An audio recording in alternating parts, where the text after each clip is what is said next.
So welcome everyone to InsideOut. InsideOut Heartfulness Learning Circle is an initiative of the Heartfulness Education Trust and under the Heartfulness Institute. InsideOut stands for as within, so without. They say that most things happen twice. First, they happen in your mind, and second, they happen in reality. InsideOut really is an approach to living in integrity, is an approach to transform our destiny while we work with various inspirations that emerge from our meditations, from our life, from our readings, and from our interactions. The Heartfulness Learning Circle is an experiential learning platform where we bring hundreds, if not thousands of youth and anyone really onto this platform, like all of you have joined us so kindly today, to experience talks by experts, to experience interactive spaces, which include reflection spaces and discussion spaces in the spirit of circle and the spirit of collective learning. So as we go ahead, we will be starting with 7 weeks of study and practice inspired by the 7 habits of highly effective people. You may all have heard of this most popular self-help and personality development book, which has been read by millions, translated into many languages by none other than Stephen R. Covey. So we will be starting with 7 weeks of study and practice.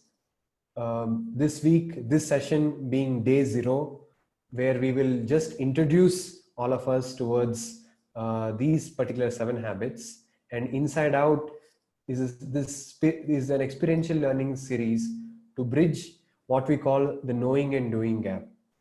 Many of us have a lot of inspiration. Many of us have a lot of ideas and lot of interest to transform ourselves, but find it difficult, unfortunately, to actually implement those ideas and habits into our real life.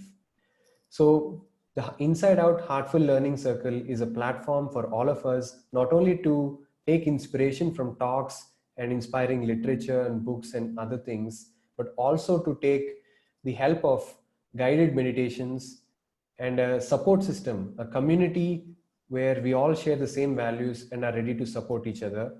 So without further ado, I would like to introduce today's topic. Today's topic is really about neuroscience of habits and effectiveness.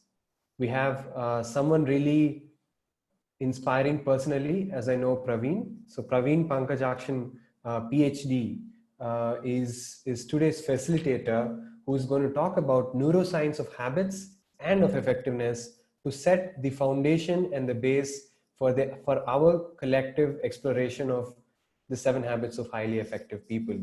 Praveen is the lead for data science and machine learning with Corteva Agriscience. He's also a heartfulness meditation trainer and practitioner, and someone who I'm happy and honored to call a dear friend, who has also been a trainer in my beginning days. I'm going to be your anchor today. My name is Aditya. I'm a heartfulness trainer as well as a non-profit leader myself. And I'm happy to have welcome Praveen today. And over to you, Praveen. Thank you. Thanks, Aditya. Can you hear me? All right. Yes, loud and clear, Praveen. Okay. Yeah, so just before we start, I think I just wanted to thank you all for inviting so many members and actually starting off with this whole the learning circle, right? And so a little bit about myself. So this is much more a sharing platform. So I've always been inspired by science. So having a science background myself, So I thought, this whole idea of meditation and anything that we approach can actually be addressed much more from the science perspective. And if you look around, right, so if we approach ourselves, there is this fundamental curiosity, right, to understand what it is, what is it about the universe, about the world around us. So science is basically that. It's just a tool, right? And interestingly, neuroscience is something which is very popular these days. And the reason why it's very popular is because in some way, somebody mentioned this to me once, and it kind of like stuck to me, is that for some reason, the brain is a little bit curious to know about itself, right? So that's actually the reason why, most of, today's, I think, drive is somehow inspired by the neuroscience, because somehow this brain itself wants to understand itself much better. And just even in my own personal journey, I can just say that this aspect of science actually really grounds you. It brings many things into perspective, right? So for this session, I just wanted to keep it very basic, so that this is like really from popular science, and so that it touches and reaches everyone. Okay. So yeah, and so if you can go to the next slide. So something about the habits. So what this session is all about is inspired by this book, right, from Stephen Covey. But it's been a while that this book itself is there, right? And so this this whole idea of the approach, right? For example, Heartfulness itself has a very interesting perspective, is that how can we approach meditation really from a scientific perspective? So you as individuals are in certain way an observer. You're part of also the experiment. You are the experimenter, you are the observer, you are the outcome of the experiment itself, right? So in a way, when the Heartfulness meditation, the movement itself started, this approach itself had this experiential science behind it. So my whole idea is to also touch a little bit about the theory as well, so that you understand how habits work, and how much more giving insights about your own self. So that it helps you in understanding also where it's actually taking you, So it gives much more words to what you are feeling, right? Okay, next slide, please. So one more, can you just skip one more slide? Yeah. So I like this from Dr. Covey's book. I like this this tree-based illustration, which really starts to look at habits from an organic perspective, And if you look at it, the 7 different habits are structured in a particular way. The base being, the habit 1, and there's a particular reason for it as well. I'll just add the context here, and this is something which will unravel itself, if you may, in the next few weeks. But the first habit itself is something which is really the base of it, right? And then, as we establish that, the other habits also fall in place. And so this can be, the 7 habits are, something about being, proactive, being something taking up, the charge of yourself, right? And we will, in today's session, I'll just give you a brief outline. In today's session, I'll just touch upon a little bit about the science of habits itself and how we can bring effectiveness into the picture. Okay. Yeah, Vaibhav, yeah, you can actually, I can share these also as notes later on. so first things first, how does actually habits are formed, from looking at it really from the science perspective, So very briefly, if I can touch upon it, next slide. Yeah. So first fundamental thing to understand is that the Neuroscience 101, right? So if you look at human beings, starting from birth onwards till, they become 18 plus, the brain size actually changes, So there is a structural change in the brain, right? So about birth size of the brain is about 330, 340 centimeter cube at an average, right? And later on, as the child grows, between the age of almost 0 to about 1.5 and 2 years, the growth of the brain in size, the size reserve is really sudden and it grows very rapidly. So this is known from science at an average, right? There might be special considerations which are different, but on over average, this is the understood behavior. Later on, the growth really slows down. So if you look at, for example, until 5 and afterwards, the size of the brain stops actually growing so much, not so significantly, it's much more slow until it kind of plateaus off. So earlier, the classical way of understanding brain and neuroscience had always been that that brain cannot change after a certain time. It is true in a certain perspective. I think what they're trying to say is that the size of the brain after a certain time is fixed. Okay, but the function of the brain, the functional aspect of the brain can change, And this is where actually, so if you look at this graph, you might be disappointed to think, okay, there's nothing to do here because 5 and below is where everything happens, and 5 and above, is, seem like we are completely lost, right? So that's not actually true. In fact, you could potentially teach old dogs new tricks. So that's what neuroscience talks about. So if you look at the within the brain itself, right, there is different neuronal cells, the cells of the brain. So, and there is also connections between the brain, right, the neuronal connections. So at every stage, these are, changing within the brain. So the brain is never a static object, So this is called as neuroplasticity. Can we go to the next slide? Yeah.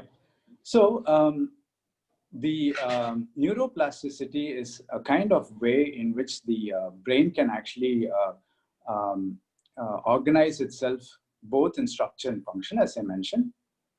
Okay, in this, there are multiple aspects to it, and neuroplasticity itself is a wonderful subject where, it's the very idea of neuroplasticity means that the brain is plastic, that means it can stretch itself, there's a plasticity of the brain.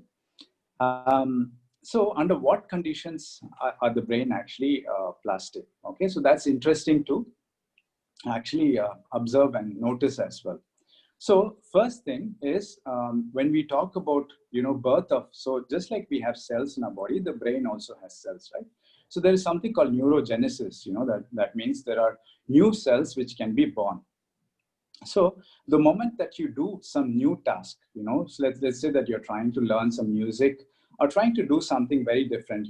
Instead of brushing your teeth with your right hand, which is your dominant hand, you brush your teeth with your left hand. Okay.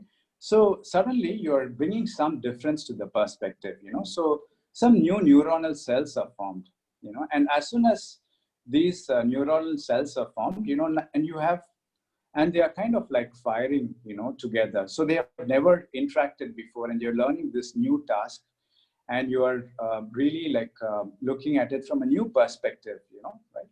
So there are new neuronal connections which start being formed. There is this synapses which starts firing, right? The switch synapses connections between the neurons, right? But once you start reusing them, then they get strengthened. The moment you don't use them, they weaken, so the connections between the cells can either be strengthened, so new cells can be formed, in certain parts of the brain. There can be new neuronal connections, and there can be also either strengthened or weakened as well. So you see, your brain is really dynamic in nature. It's not static at all. So the earlier classical theory, which assumed that the brain after a certain age, stops changing, is something which had been rechanged now, which has been updated right now, from this new idea that the brain can change, right? So this is something which really brings a very positive outlook towards us, right? So this is very linked also to habits, right? And how does that link together? So we'll just have a quick look on that. So just remember this particular figure, right? Where your new synapses are formed, and where there is also strengthening or weakening as well. So some of this, is still at early stage of discovery. There is a lot of discussions around, does neurogenesis happen everywhere in the brain or only in certain parts of the brain? But this idea of, new synapses being formed and then strengthening and weakening is something which is, a little bit well established, right? Okay, can we go to the next slide? Okay. So there is something also called conditioning. Okay, so this is, if you know from, this is of Pavlov's, experiments, which was done on a dog. Okay, so this is like two, and this Daji often quotes it, and it's a very interesting experiment. So Pavlov, what he did is, so in this experiment, he placed a food in front of dog, right? So as soon as the food is placed, the dog starts salivating, and salivating initiates a digestion process, right? So that's kind of like interesting. Now, he also, later on, he also rang a bell, right? When so the food, when it's placed, is a stimulus. The stimulus generates a response. So the response in the dog is the salivation, right? Independently, later on, there was, the Pavlov also rang a bell, So obviously, when it rings a bell, it doesn't mean anything for the dog, so there's no response. So then, over a period of few experiments, what he did is he rang the bell, which is the next step, and then placed the food in front of the dog. So the dog started salivating. So the dog started conditioning itself.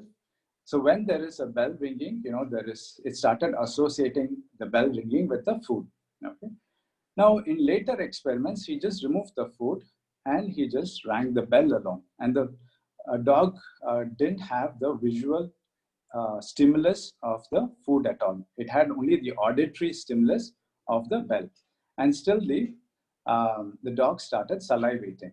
Okay, so it has learned a particular conditioning. It has learned that the bell, the auditory signal of the bell, that stimulus corresponds to the food, and so it starts into going into the salivation.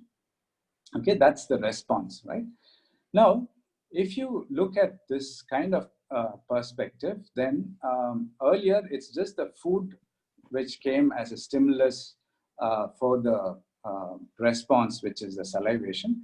Later on, it got conditioned, and the new habit learned was that the bell or the auditory signal can actually put a response, right, which is the salivation.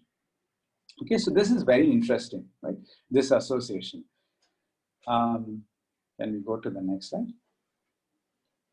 So now if you just look at from all this and just summarize, habits actually, in the, there are several researchers who did some studies of habits. So I just want to put this very simply as this is known as the 3 R's of habits. And you can observe this within yourself as well, right? So the first R of a habit is a reminder. That means in some way it's a stimulus, right? And then for some reason it goes into the routine. The routine can become the response to that stimulus, right? Here it can be a reminder. It's just you can consider it something like a trigger, right? And then the response can come, and then there is a reward associated with it. Now, you can also look at this from multiple perspectives. I can give you a very simple example, and if you look at it really from the perspective of this dog, so the stimulus is the bell, right? The response is the salivation, and the reward is it gets the food. Okay. Now, for human beings as well, when we get into a habit, right, there is always this idea that what is in it.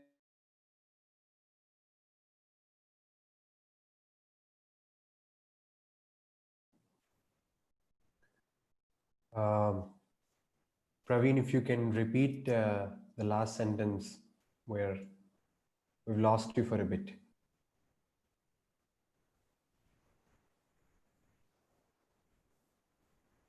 Hey, I think Praveen is coming back, everyone. Please stay tuned. Just give him a minute.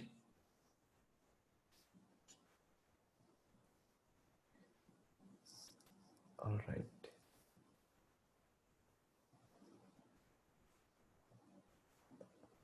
Sure. So while Praveen is connecting back, I think let us try to probably, if you can put it on the chat, what you really think about the 3 R's of the habits.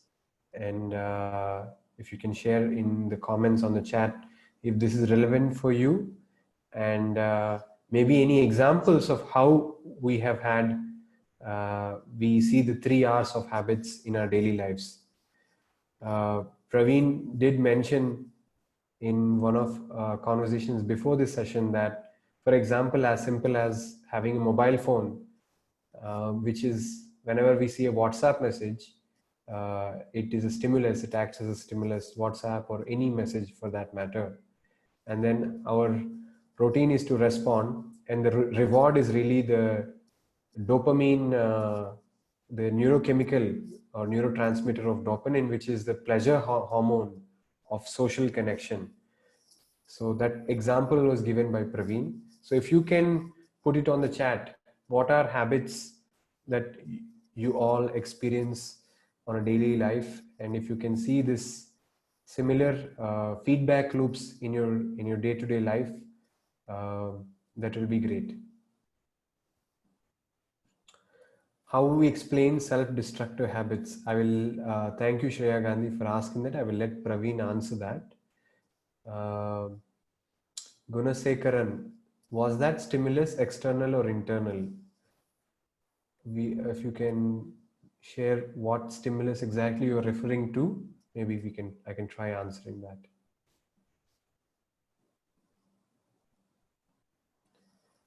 All right.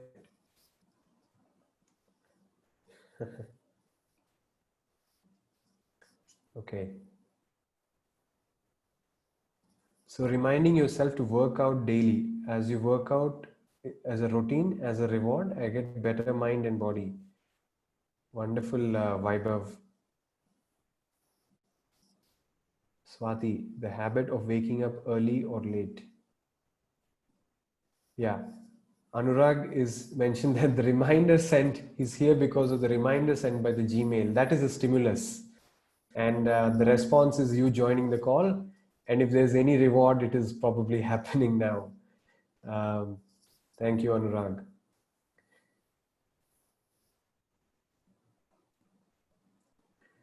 So Praveen is back, everybody. So welcome Praveen back.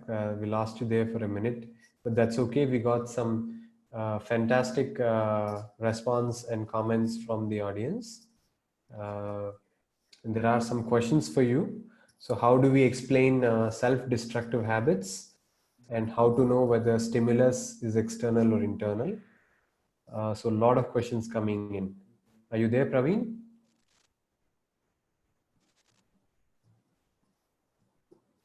Okay. We're still unable to hear you. Let's give Praveen a minute. Can you hear me now? Yes. Thank you, Praveen. Yeah. Sorry, I got disconnected from the Zoom. That's all right. We were having a good conversation on the chat. Please. Okay. Yeah. So I was just mentioning about this, the 3 R's, right? So looking at it from the previous perspective as well about the dog, right? So there is a reminder, there is a kind of a trigger, right? And it could be the auditory trigger. And then it brings a response. And there is a reward associated with it, which is the food, right? So very simple idea, right? Now, if we want to look at this from our own perspective, how do we actually, how do we actually look at this habit, any habit itself, right? I have taken a very simple example of a phone. So for example, in the next slide, you will see that example. Okay, so before we go into that, I want to talk a little bit about the reward mechanism as well. So the reward mechanism in the brain itself is, there is something called dopamine, or it's also called as the happy hormone, right? So it's one of the happy hormones. And I'll tell you like why, what is the reward associated with it. So, this is only triggered, usually it's triggered when the brain actually sees any reward. It could be very simply like buying a new pair of shoes or buying something new, in which case, these neurotransmitters are actually, triggered. So this is a very simple model of our brain. So it's a very illustrative model as well. So the moment that the brain anticipates that there is some reward that is coming, right? There is this orange color, little circles that you see is our the dopamine, right?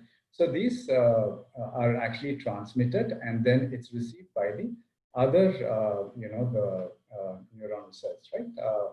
And this is the pre-trigger, and this is the post-action, right? This is the pre-action, and this is the post-action. So this actually starts absorbing, these receptors starts absorbing it, and we feel good about it. Immediately we feel very happy and very content. So this is also called as a happy hormone. And this has also got to do with many people actually this buying and marketing and everything is working around this. So how to understand this? So the next one is a very simple way to understand it. It could be in terms of a cell phone, right? Let's say that you have, you get a message, right? So in this particular case, the trigger could be, a message that you receive. Can you go to the next slide, please? Yeah. So the trigger in this mechanism could be that your phone actually sends in a notification, right? You pick up your phone. It could be, an Instagram like that you got, or Twitter, somebody remarked on your Twitter, whatever it is, so you get that's your trigger. So you pick up the phone is your response, so you get into that routine. So you have the reminder, the routine, and then let's look at the reward. So as soon as you see that certain people have liked, your posting, or they have, commented, you feel good about it, right? So you feel acknowledged, right? And suddenly your dopamine actually increases in your brain, and you feel happy. Okay. But the moment that happens, this is short-lived and the dopamine content decreases. And the brain starts looking for the next trigger. So, and this is very, very simple and very easy to observe also, right? You must all have observed this as well. Right? So, and this is quite natural. Now, what happens is, so we are always working in this. We have to understand that we are always working in the stimulus, routine, and response. So how can we change this? How can we look at it from a different perspective, and not look at it only strictly from the stimulus, routine, and response model, right? Aditya, you wanted to add something here? Yeah, I just wanted to ask just a few questions that are coming in the chat. Thanks, Praveen. I think this is a very relevant and current topic for everybody. So, how do you handle resistance? That's the question that is coming.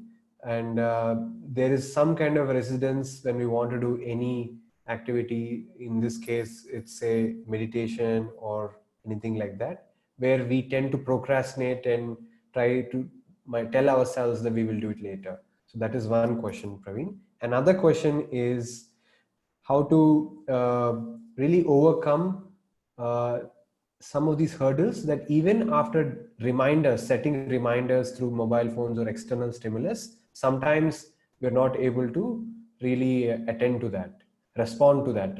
So how do you discipline ourselves? The two questions. Right. So maybe we'll take up this aspect of resistance itself, right? And so that's a very interesting question, right?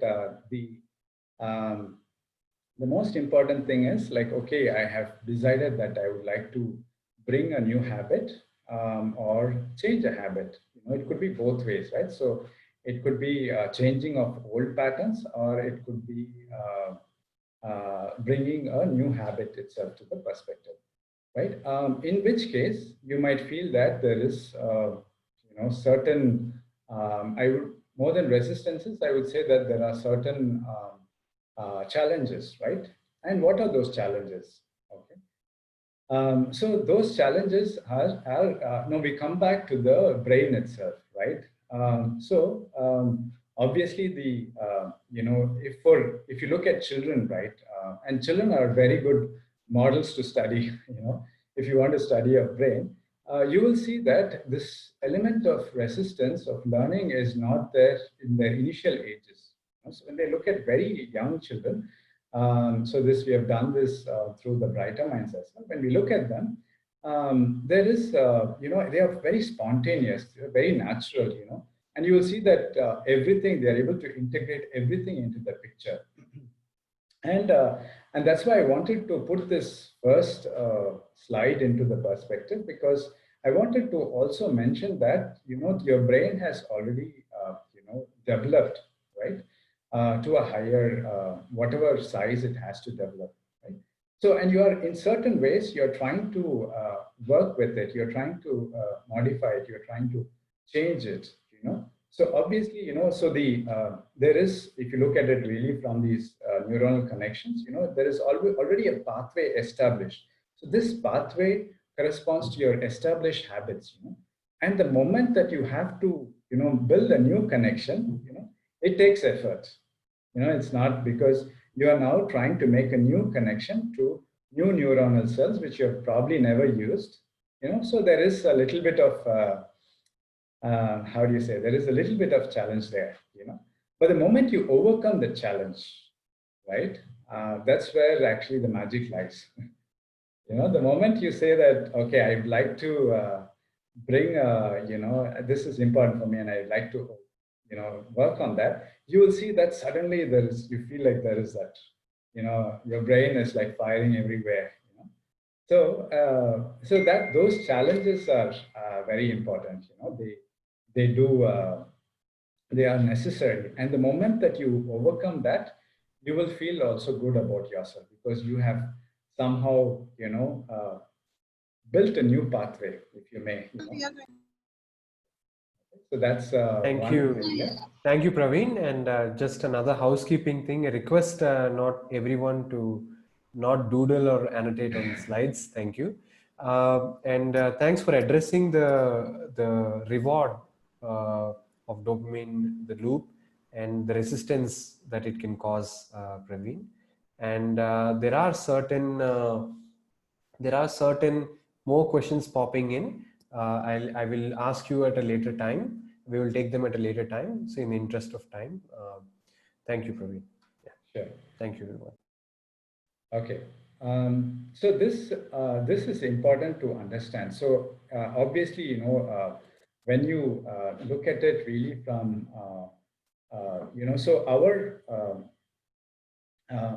actually um, our trigger, you know, and response and reward mechanism is always like, you know, functions around this. So that's why it becomes a very simple example. Another simple example could be that you're using your phone for making a payment, right?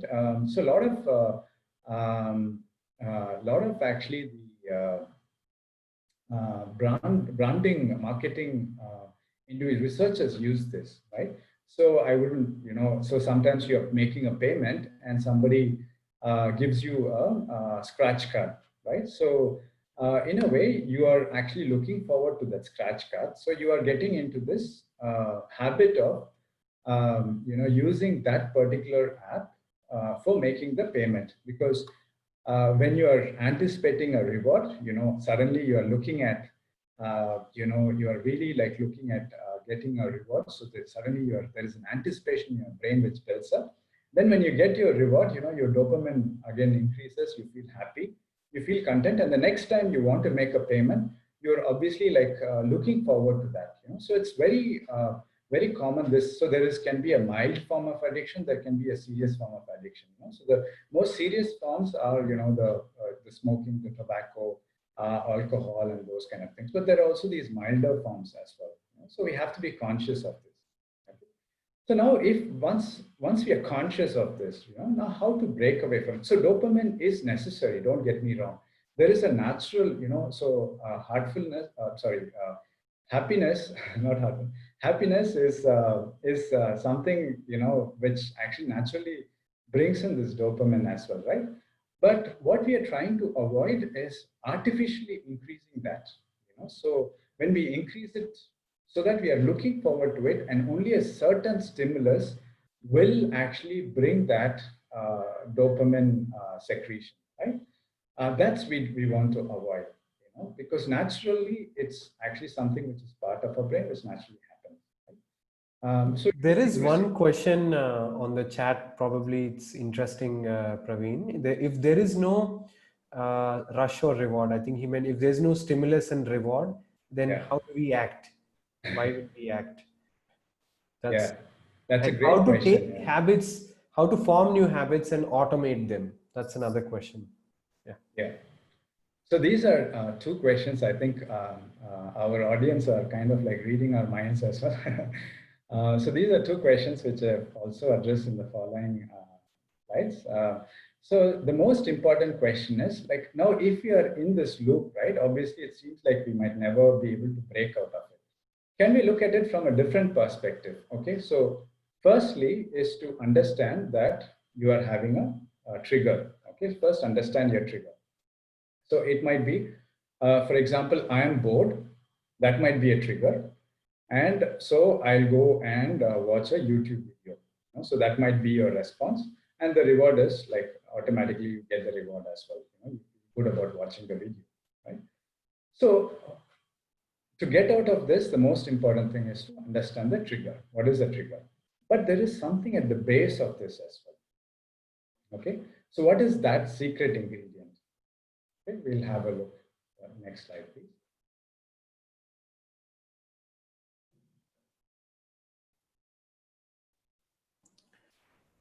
Just a second. Right. Yes. I don't know if you guys have watched the Kung Fu Panda. So what is the secret ingredient to the secret ingredient soup, right? So in that there is nothing, but here there is something. Okay. Next slide. Okay.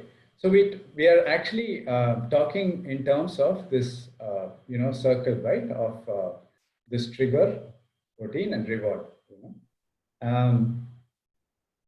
So now we are only looking at this from a two-dimensional perspective. Okay, you're looking at only from the top.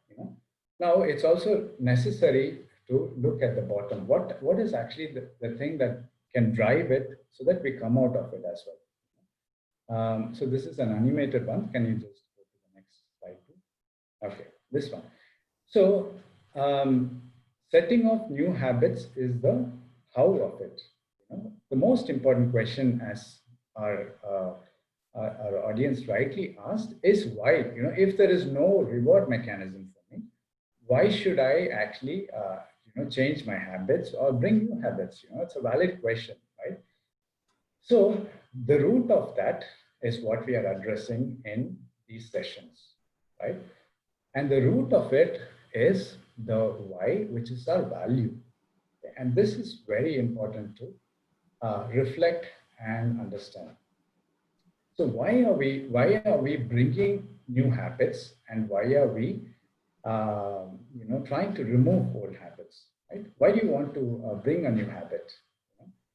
So this is something which, and if we try to remain in this circle of habit formation and circle of habits and patterns, even if we try to break it, you have to remember that we are only breaking one part of it. There are many layers of this, right?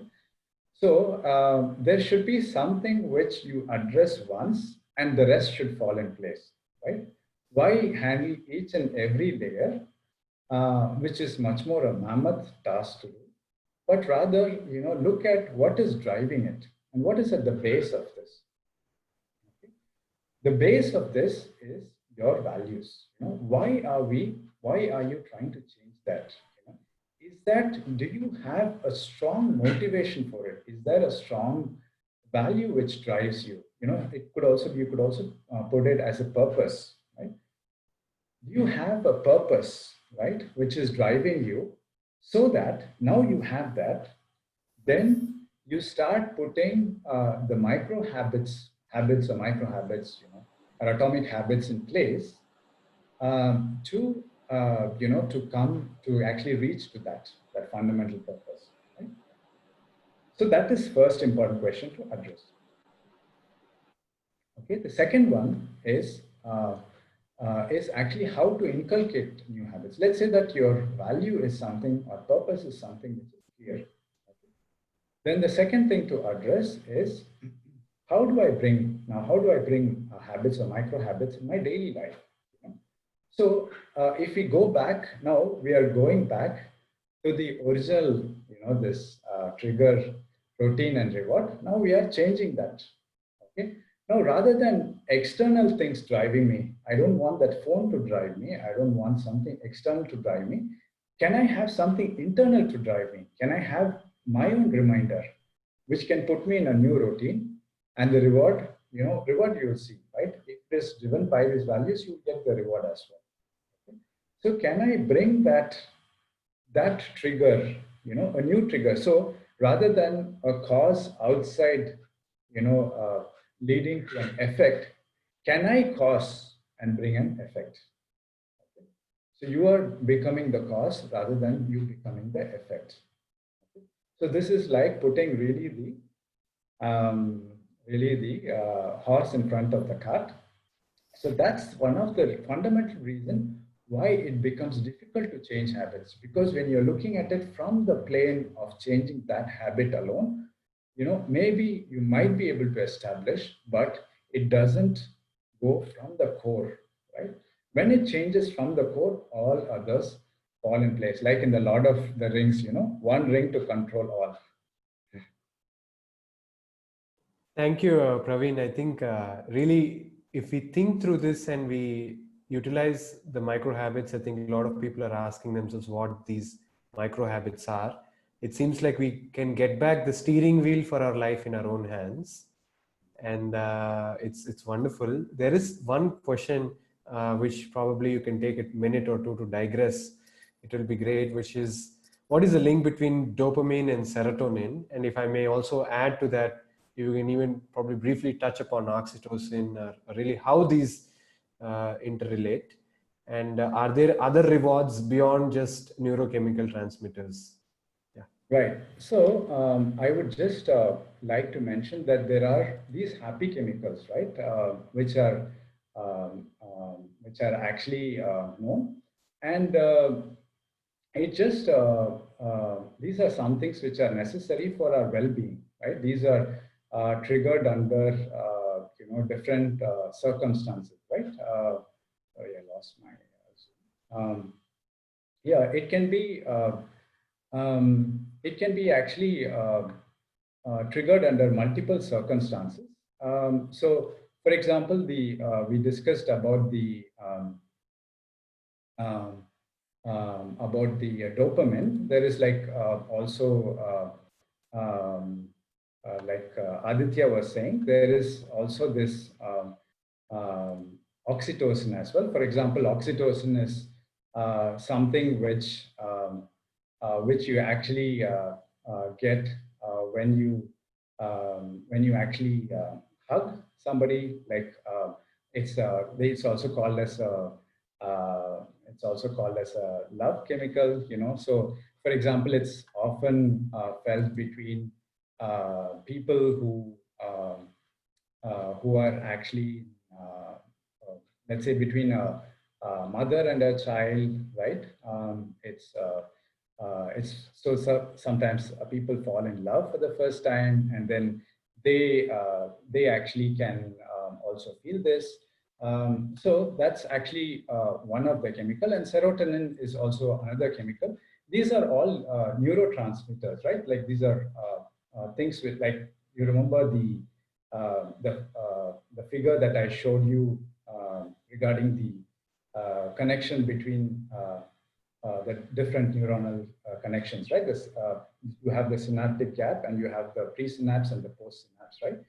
So during any particular event, when these are triggered, so it could be some people, they claim that after exercise as well, when you exercise a lot, then they are also released, right? So there is no direct relationship between them. It's just that they are generated, and they are actually secreted under different circumstances, right? Thank you, Praveen. Hope that explains. Yeah. Yeah. So, for example, just like there is no direct relationship between the oxytocin or serotonin or dopamine. It's much more that these are just known as the happy chemicals, and triggered under different circumstances. But these are all important, so it's necessary to have also exercise. Exercise also triggers these, right? So the feel-good factor that you have just after an exercise is also related to that. Oxytocin, yeah. All right, fantastic. So thank you, Praveen. So far, I think the overcoming resistance bit was also covered. And I think if we apply ourselves to that, as soon as we get new rewards, which could be serotonin, oxytocin, or in which case, which is the dopamine, right? We can create new habits. There are questions, a lot of questions pouring in. I think people are very engaged, and this is very relevant. What about changing habits and removing habits is one question. And another thing is how to form new habits and automate them is a question that is there. So probably I think the next slides we can move on, and if you can dwell on the new habit formation a little bit more. Thank you. Sure. Yeah. So I think we have to also understand the basics of these sessions, right? These sessions are also kind of like driven towards self-reflection. So the first question that we'd like to ask is, I see this, the why of it as a big driving factor. It's almost like the fuel which will permit you to add these different elements little by little into your life, right? So if this why element is addressed, then the others will fall into the picture. Okay. So if you can go to the next slide.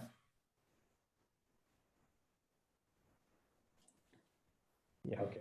So I just wanted to also link with effectiveness as well. Okay. So, and somebody asked also, like, what is the final reward associated with it, right? So the reward might not be immediate, right? But there is much more than happiness. There is also this inner contentment. Right? Now, I have this very simple model, right? And this is actually drawn from some scientific work as well, and in which they found that those who are actually focused, those who are very focused and purposeful, they are really content with their life, right? So when you actually look at it from the end goal, which is really here, is if you look at it as contentment, then we have to going back again, like this is contentment could be one value. There could be other values as well. So going back, so you are now going up from inside to the outside, right?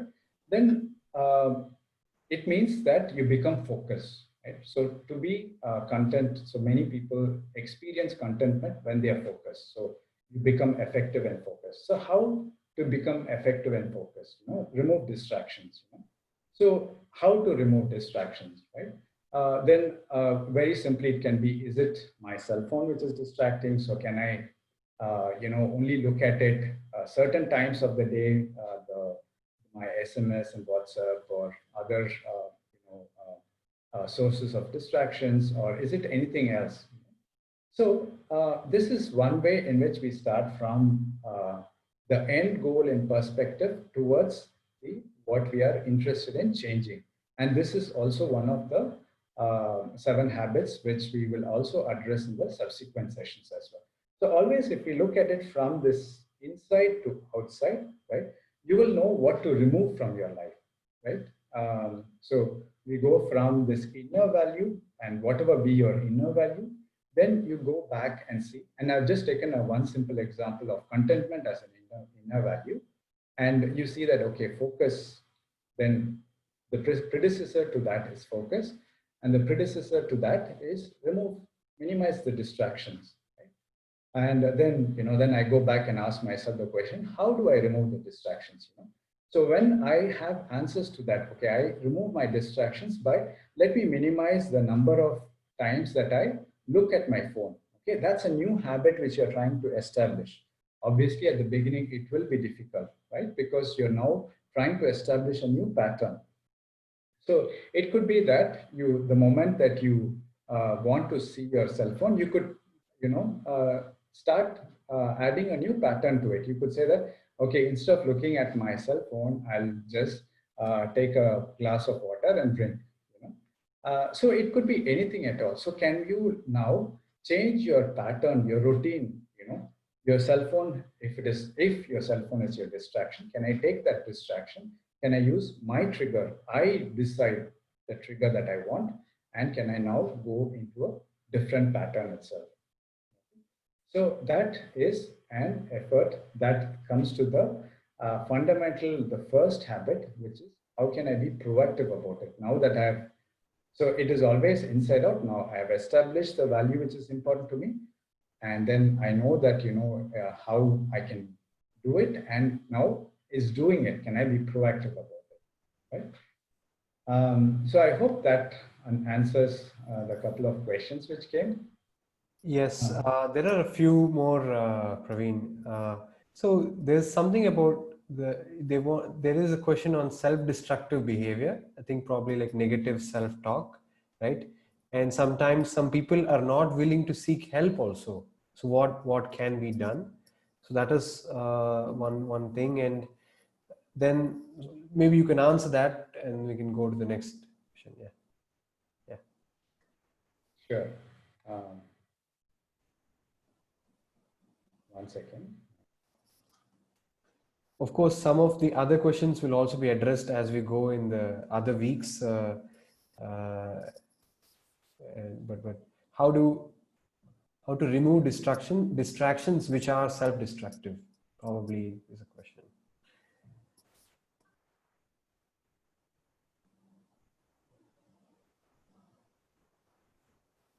Yeah. Yeah, is this audible now? Yes, yes, we can hear you. Yeah. There's some issue with this. And thank you, Shrey, for the good question. Yeah, yes. Go ahead. So I might not be able to address all of this because some of this is also best left to certain experts as well. So my idea was to much more introduce some of these in the science perspective. I think some questions, like for example, related to some negativity is something, can you can you actually look at it from the cleaning perspective? Is it something that that you can remove it through your regular cleaning process? That's something which you can address.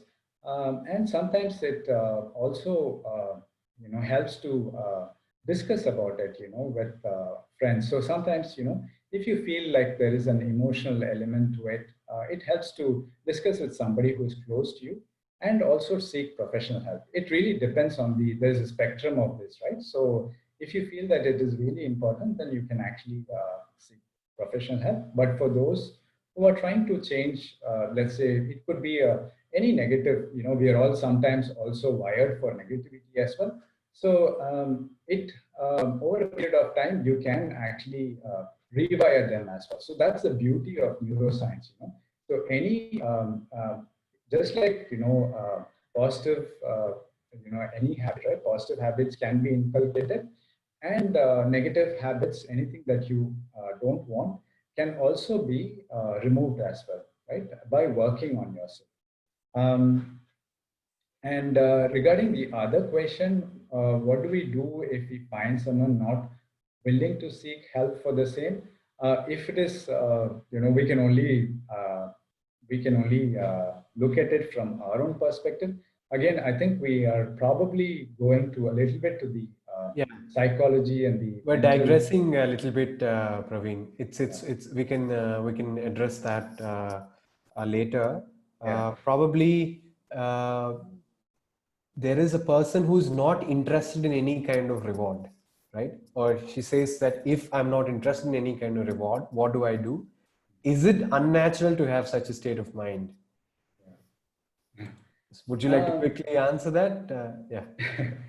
So I don't know, so you can, if you've reached that state, then good for you. So that's really nice. But I hope that in certain way you still are motivated, like to change and to learn new things. So look at it also from the motivational perspective.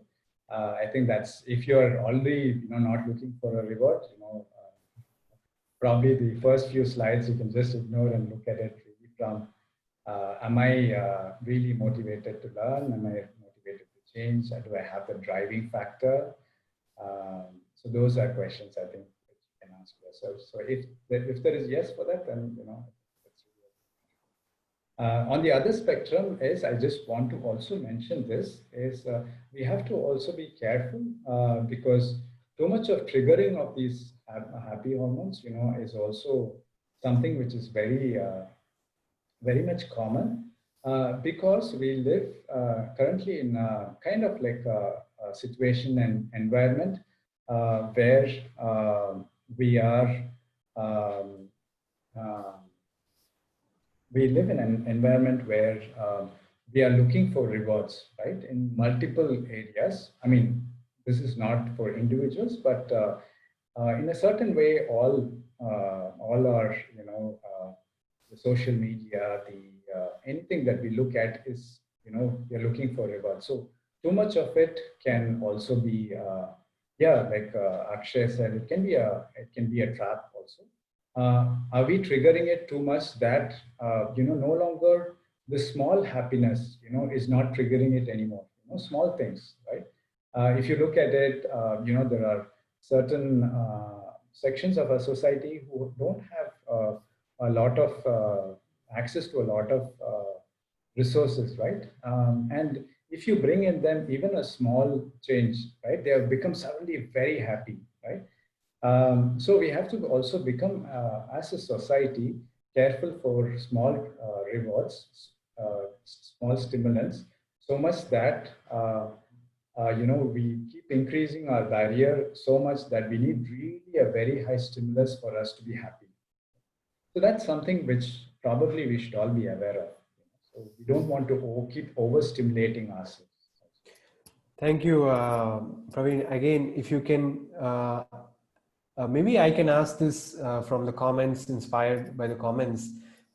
Sometimes we have intrinsic and extrinsic motivators when we try to do any action. For example, all the hundreds of people who are watching this, maybe they have some kind of extrinsic rewards and intrinsic rewards. The intrinsic meaning the ones coming from within, in the theme of, let's say, inside out, the satisfaction that we get when we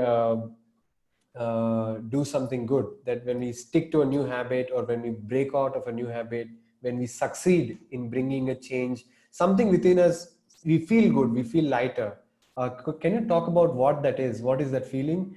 And sometimes that feeling is not very immediate because we need to go through a lot of pain to adopt that change. It may not be as instantaneous as I take a coffee or I take a donut and I feel great. But it could be something like, going to the gym for 30 days and then bringing up a change and then feeling good about it. So that there's some time lapse between this stimulus and reward sometimes. So do you want to talk and clarify on those lines? Yeah, I think that's a great point, and I think we have to always have the bigger picture in mind, right? So that's where it's always the end result that we are looking at, right? And that's also one of the habit. Start always with the end in the perspective. And that end, as I said, we are not really looking at it in terms of we're not really looking at it in terms of the reward itself, but there can be byproducts. Rewards can be a byproduct to it. Finally, you've worked very hard, and you have you really feel very strongly about this purpose. So like you said, you want to work out and go to the gym for 15 days or 20 days, whatever be it. And you feel, and that's actually related. And I hope that that's an example. As I hope that I really crave workouts. But thanks, Praveen, for answering that. Towards the end of such goals, if we have such large, and you mentioned we have to keep the big picture in mind, and that's actually one of the habits of recommended by Stephen Covey. So we will not reveal the whole secret and juice right now. Let's keep some suspense for later, for our viewers, for our participants to even read the book. It's a fantastic book. There's one question that's come that just want to ask. You mentioned value, and in the sense of values also. So there's a question asking about values, that sometimes when this particular person sets a particular goal, and this is a kind of an aspirational large goal, and he applies micro habits, micro increments to reach the goal. Sometimes towards the end of that, the person faces hurdles or feels like giving up, or it's difficult to stick to that. Why do we get that resistance towards the end? Even initially, it's easy to start a new habit. To stick to the new habit again, it's not so easy. Why? I think that's the question here. Yeah. Again, this is so. If I understood the question right, you are actually constantly working on it, and then after a certain duration of time, you feel that once you're almost reaching towards the end, and you feel like giving up. maybe there could be multiple reasons for it. One reason which I can think about is, I'll again put this from the neuroscience perspective, if I may. And I'll give you a very beautiful example, which they did as a visualization. Okay? So, and this is a very powerful tool, right? When you actually start from the end goal in perspective. So it's not only like looking at the goal, but it's also important to know what are the different obstacles that you may face in reaching that.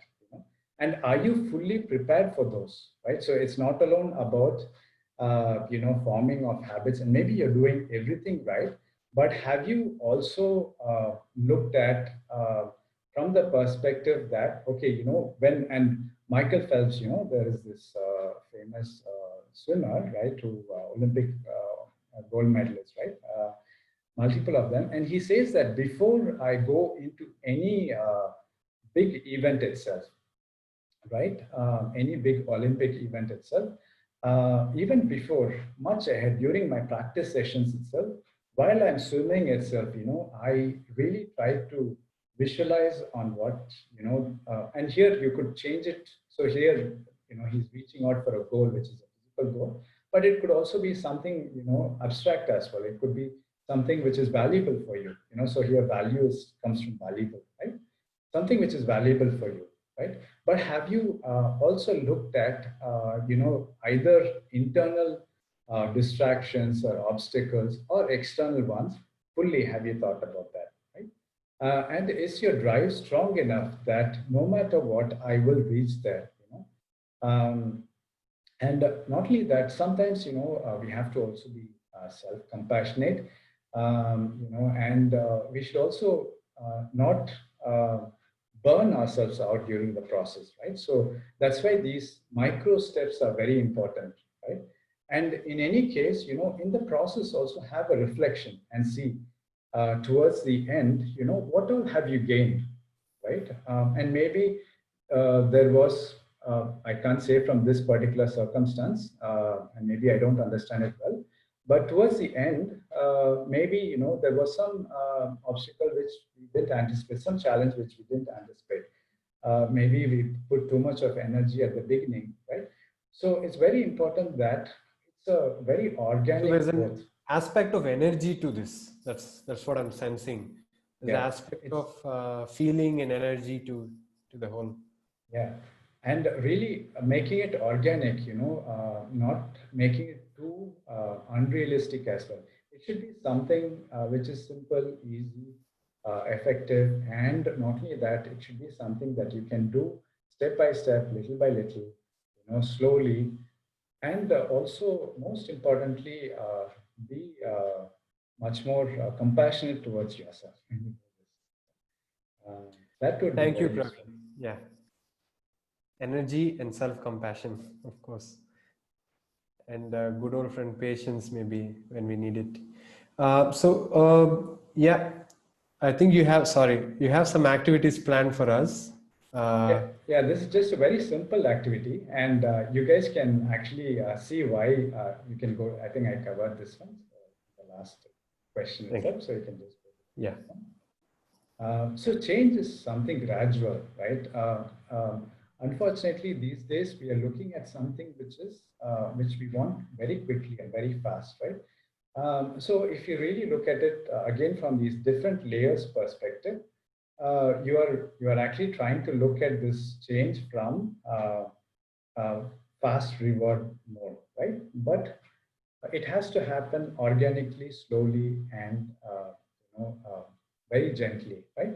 Now, this is an activity which is very interesting, and you will actually see it. So it's a very simple exercise called fingers on the keyboard.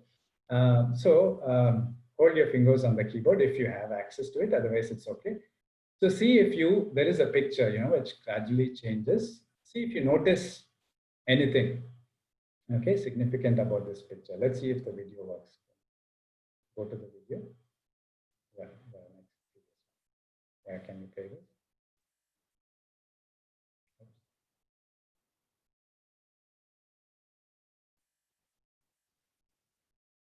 The video, Praveen, the video, is there a video here? Yeah, there was an embedded video. Okay, that's okay. It's not working. Not working. Okay, that's fine. Okay. I think in the process of yeah, probably it's not working. That's okay. Okay. All right. This is okay. You can have a look at this also on YouTube. We'll share the link with everybody. Yeah. We'll so share this is actually a very famous test, and this was done in the 2000s, right? So I can just run you through this as well. So there is a particular scenery and there's a particular scene, and it's gradually changing. So if you notice at the beginning, however, even when you are told that it's changing, you don't observe it. You know, it's very hard to pick it up. You know, and then the person actually tells you where the change is. They actually highlight it. Okay, and then you observe it. Okay, so what happens is when you observe that, then you notice that it's a gradual change. Okay, so you have to understand that gradual changes will not be noticed at all. You will be aware of it, but it might not be visible immediately. You know? Just like, you know, you plant a seed in the soil, you know, it might be germinating inside, you know, and it might be growing. You know, the only way to know is when the seedling is formed, right? Then you know you have been watering carefully, you have been providing it fertilizer and also sun. But you observe the change only when the seedling comes out of the soil. You know? And even the roots, sometimes you don't see it at all. Okay. So the visible changes that we see, you know, all these successful people, and I think this book really talks about it. We look at their external, you know, we don't see the roots. What is it in the roots? You know, no one sees the roots. No one knows the foundation, right? And if you dig deep into the root, into the foundation, what is at the base of the foundation? The base of the foundation is the values. Yeah. I'd just like to add there something, Praveen. And the reason why for the Inside Out series, we have chosen the 7 habits of highly effective people is one of the reasons is that Stephen Covey, before writing the book, he apparently does research on, I think, over 100 or 200 self-help or self-improvement personality development books and titles.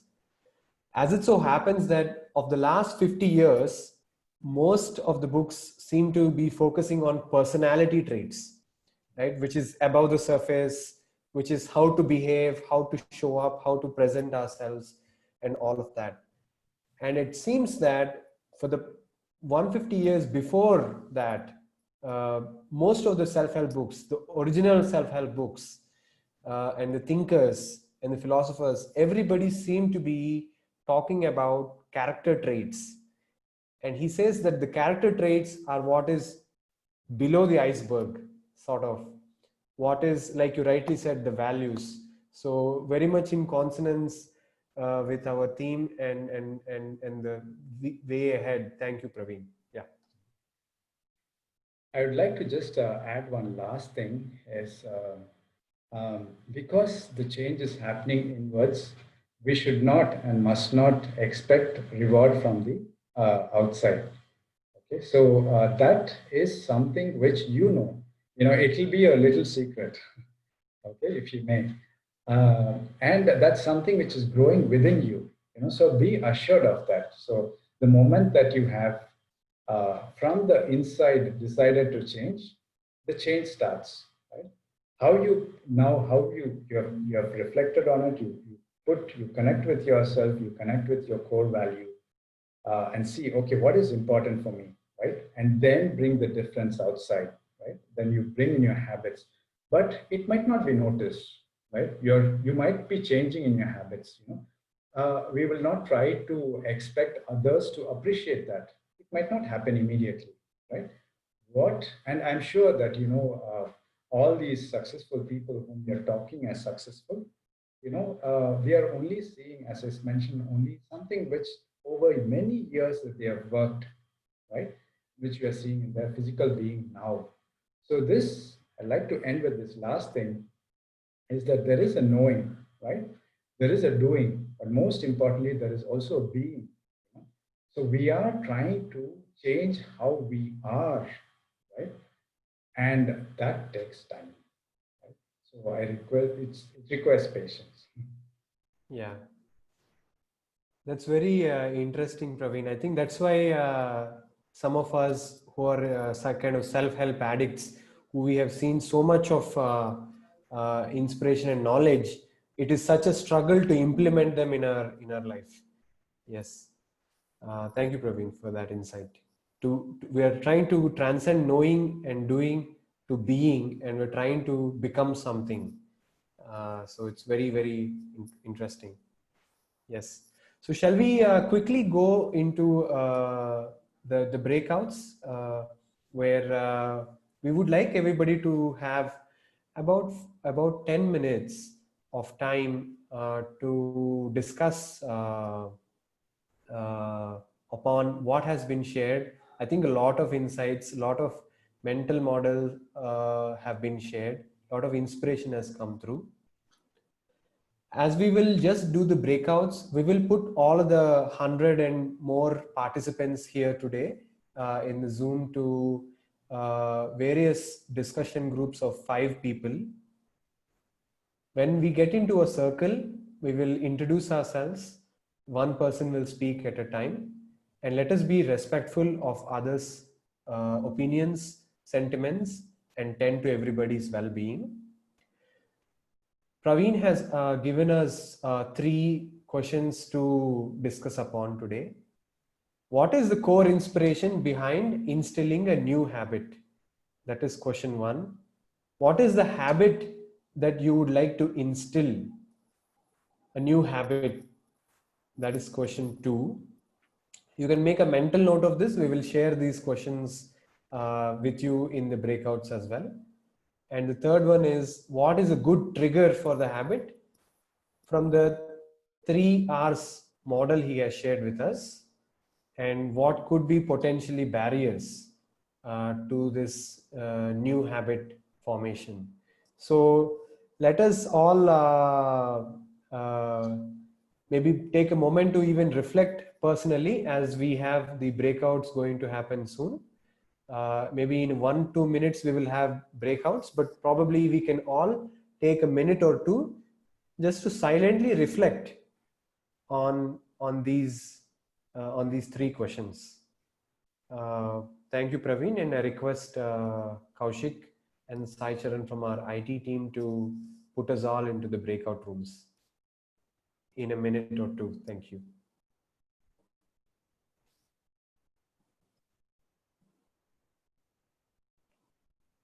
And for those who are watching us live on the Facebook, don't worry, you will all be with us in a breakout on the main channel here. So continue watching. We will have a dialogue probably.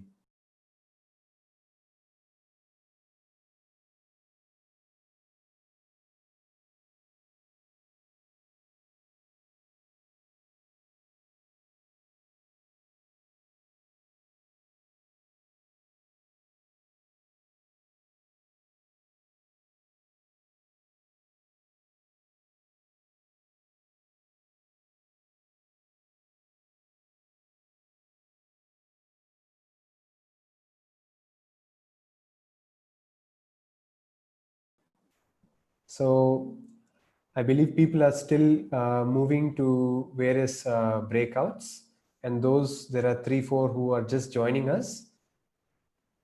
For those of us who are watching us live, the request is for all of you to reflect, and if possible, if you have a diary or a journal with you, you can write down your answers to these 3 questions.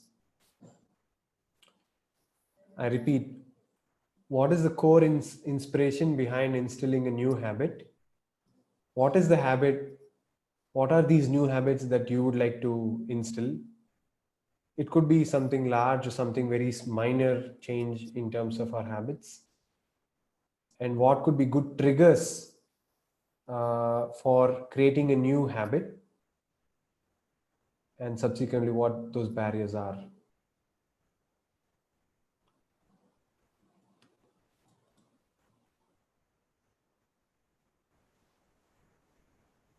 Okay. So Praveen, maybe I can share. I can volunteer and share uh, on this. I think the core inspiration behind instilling a new habit is probably the desire to become better, to become the best version of ourselves. I think that is a common thread amongst many people probably. And that is what actually Youth 2.0, in fact, had really inspired me to really think about the 2.0 version or the next better version. Right. Yeah. Praveen, would you like to give some more insights? Maybe there are about 3 to 4 minutes as people are discussing in the breakouts. There are a few minutes for us. If you can share a little bit more, maybe your journey and your story with regards to your core inspiration. Just a few words. Yeah. So let's say that I mean this is just my own personal reflection on this. So when this whole idea came, I was thinking if I get into this cycle, right, of habit, then like most often, the main question that I asked is okay, we would like to bring a change, but these things don't last, right? So what is the reason behind it? So when I dug deep is when this inspiration itself came as, the core inspiration, as the need for the core inspiration, right? And so one thing is why would I like to bring that change? Is that something which is really, if I really look inside, is it something that is core of me, or is it something just coming from outside? Okay, somebody is asking me to change, and so I am changing, right? So this breakout session is just something to trigger that thought. Is Right. let me look inside and see. Now I can give you an example. I wanted to instill within myself this idea of poise and pause. Okay, poise, for example. Yeah. So, and especially, I'm just giving an example during, let's say, just before eating. Okay. So it's something, so the core inspiration could be, could be something which I felt really. So I felt during a particular meditation that, bringing poise as a virtue, as a value. Right? So I wanted to start simple. So I said, okay, can I actually bring this during eating? Okay, so that's the habit that I wanted to instill within myself. Then the question that I wanted to ask is, okay, now if I have to remember this, right? For motivation, okay, that is really came from the inside, not from outside, And I don't want any acknowledgement for it because it's something which is personal to me. I really feel, right? So how to bring this now? Poise while eating. Very simple idea. So one thing which I do is regularly is pray before eating. Right, that has almost become a habit. It's come into an automatism. Now I kind of like coupled this poise element with it. Okay, the moment I go into this personal trigger of praying, closing my eyes and praying before eating, I decided that I'll pause and poise as well. So pause I'm doing for the prayer and also bringing a poise during the entire period of eating the food. Okay. So I used the prayer as a trigger for instilling a new habit. So you could also do that. So the idea of these three questions is, you have a core inspiration. If it could come because during the meditation you really feel strongly that this is a value that I have to really work on. Really feel excited about it. Poise is a very, I think it's a profound value, it's a profound virtue. and how you used meditation and prayer to bring it out, even in the little things, even in mundane things like food. That's just amazing.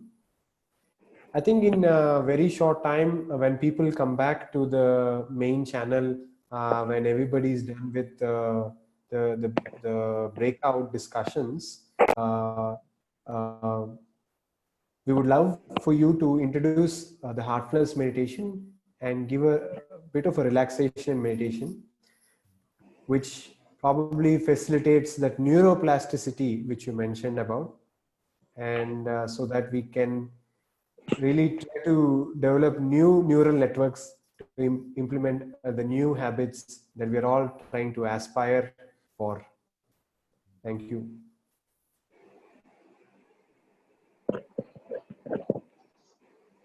Sure.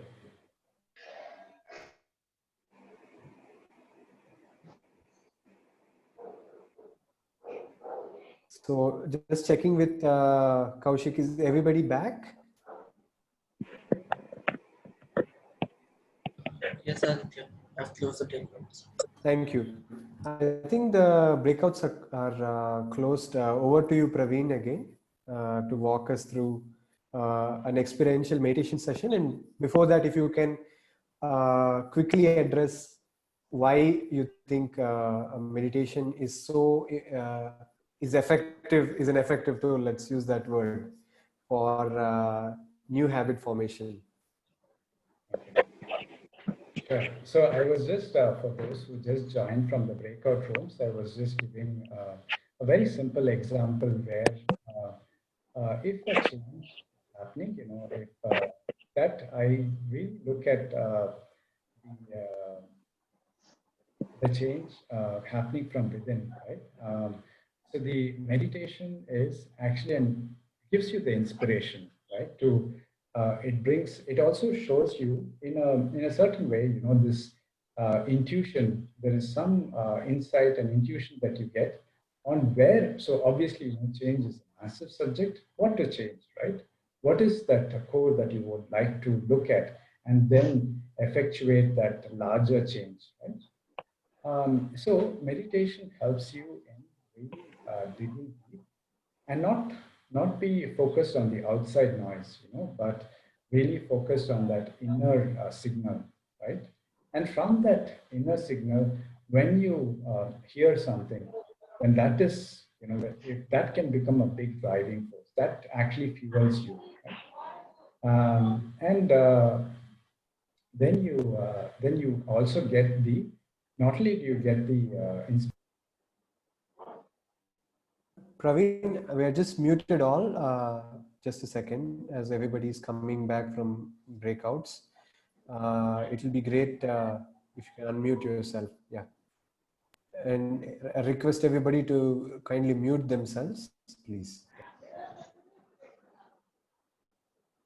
Yeah, so I was saying that the meditation is a tool which can really bring you deep inside, and from that deep inside, you bring the change, right? That is inspiration. That brings the momentum. That fuels, whatever change that you want to bring, and coupled with it, the transmission as well, right? That actually takes you further. So usually, we say that thanks to the transmission, we are already put in a certain state of super consciousness. So we become aware, and that awareness combined with our inner propensity to change, right? It's a wonderful thing to put together. That actually keeps the ball rolling, right? And that becomes an organic growth. Now you are doing something through meditation and also trying to bring that change externally as well. So these two things go together, and that's actually like wonderful. Right? Thank you, Praveen. We really look at meditation as an inspiration, right? To really turn inwards and connect with your core.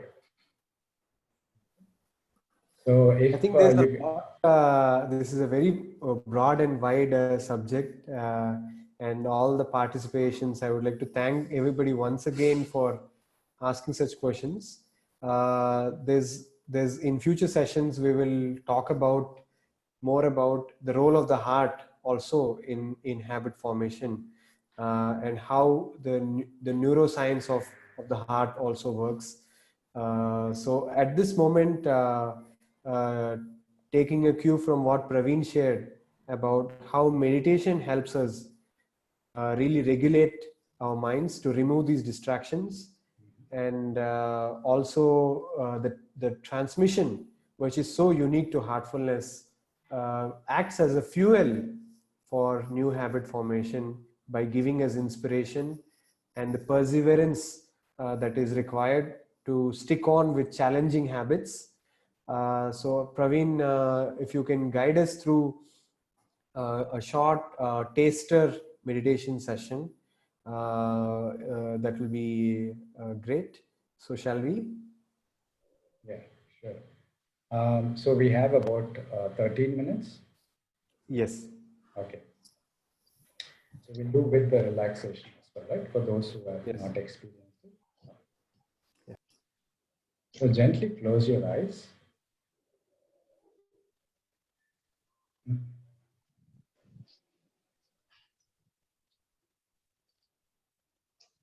Your entire body is slowly relaxing.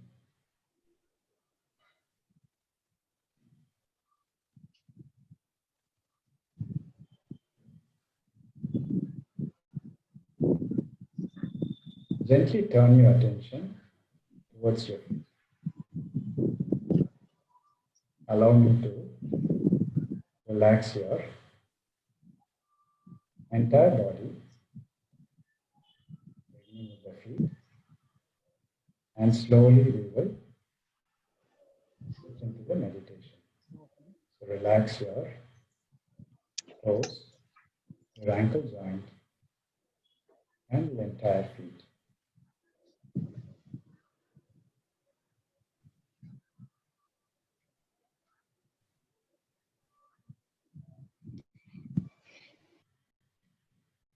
The energy from the earth is slowly moving up, entering your feet and helping you relax your lower legs and the upper legs. Relax your calf muscles, your knee joint,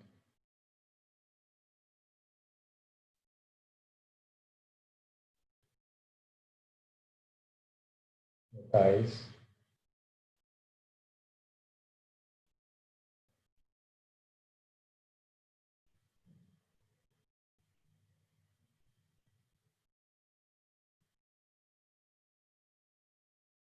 your waist,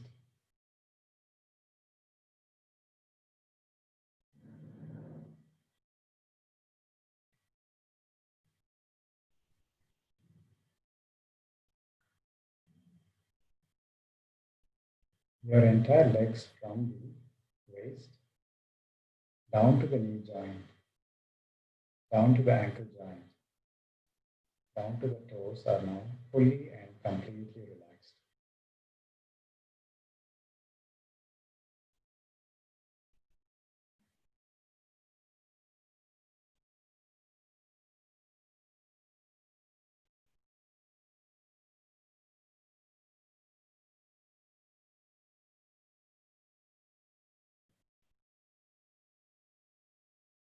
When you turn your attention to any part of the body, be assured that that part will become completely soft and relax.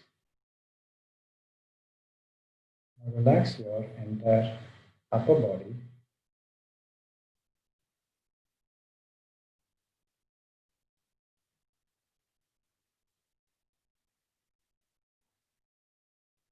the abdominal region, the abdominal muscles.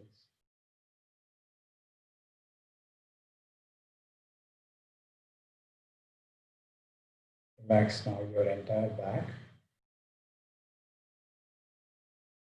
from the back of the neck to your tailbone.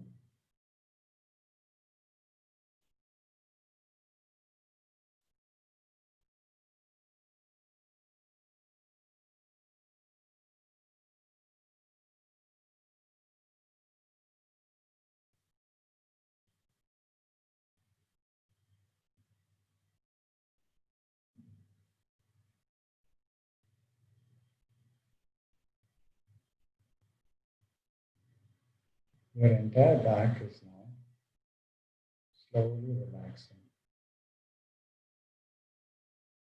There is this energy from the earth which is going to your chest region, relaxing your entire chest muscles, the lungs, and the heart.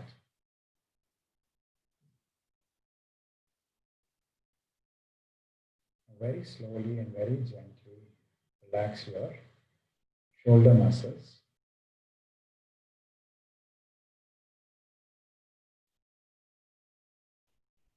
Feel the shoulder muscles becoming completely soft and melting away. This is where most of the tension gets accumulated.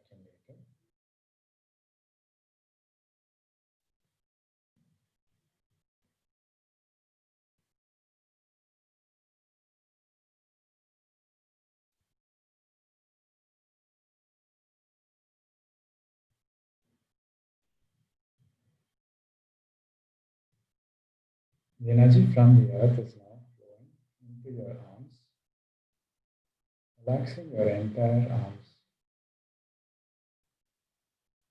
from the shoulder joint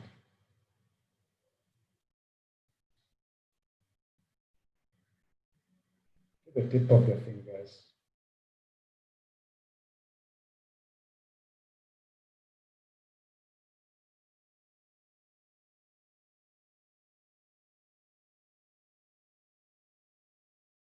Relaxing your elbow joint,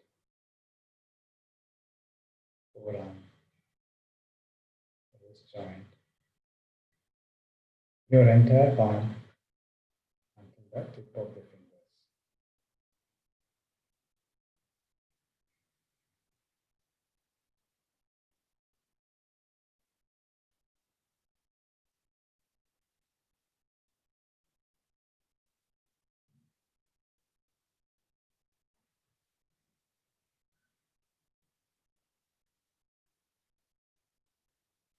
Now gently turn your attention towards your head. Relax your neck muscles, the entire facial muscles, the chin, the cheek, the mouth, the nose, the eyes, the eyebrows, the forehead, until the top of the head.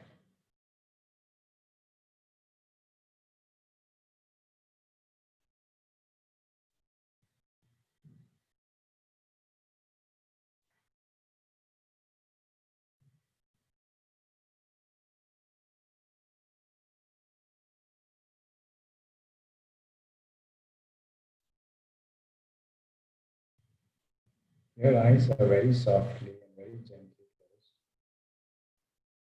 Your entire body is now fully and completely relaxed.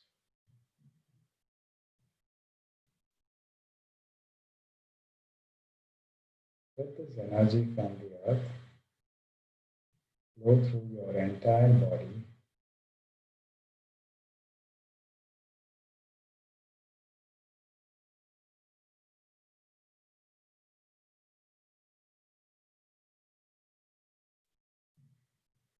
and completely relax you.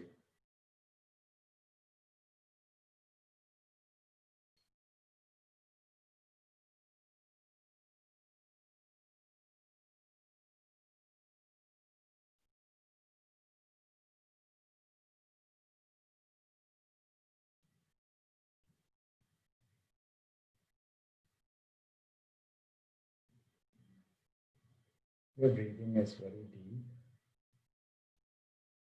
Feel yourself completely letting go.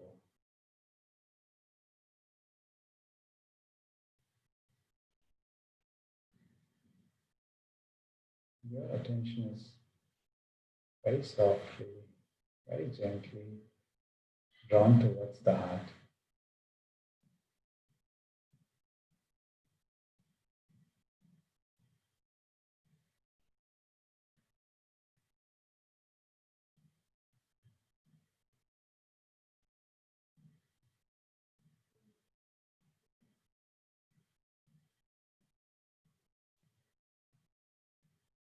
There is a source of light, is already present in your heart. And this source is connected to the eternal source. Just give the suggestion and leave it as it is.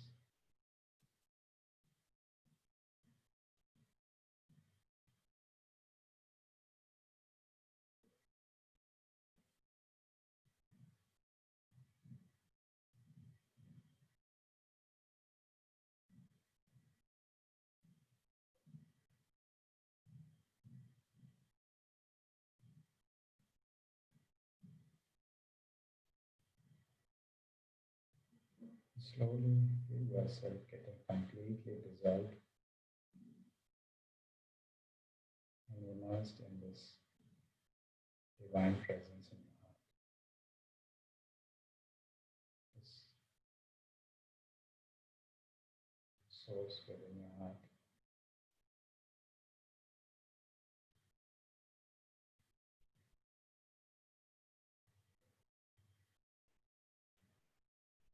Feel yourself very slowly and very gently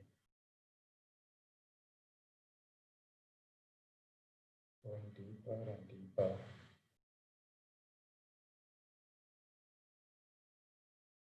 letting go of yourself completely.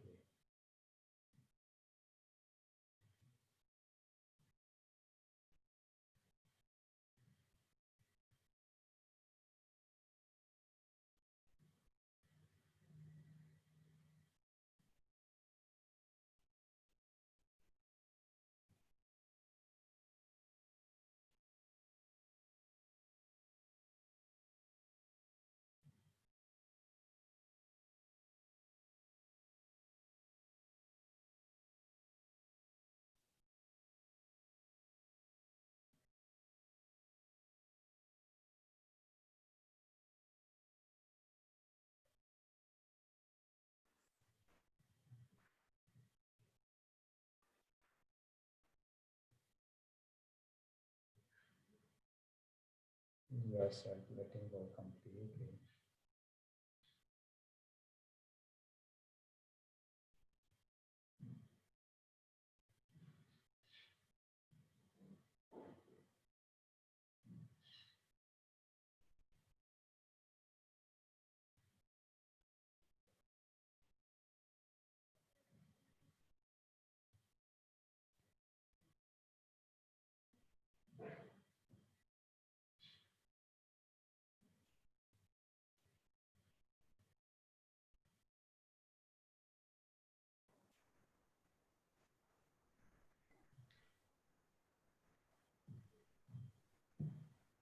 Thank you, Praveen,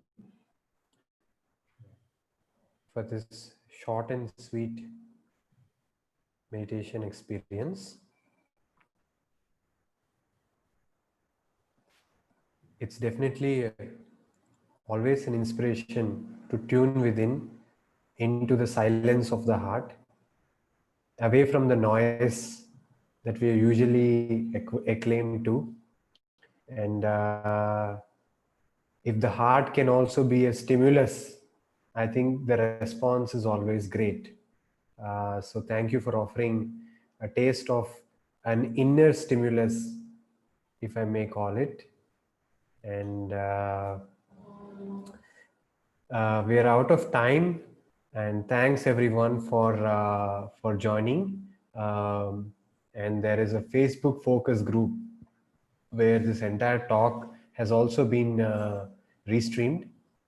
And the link of the Facebook group is something that I'm going to ask the IT team to put on the comments once again, please.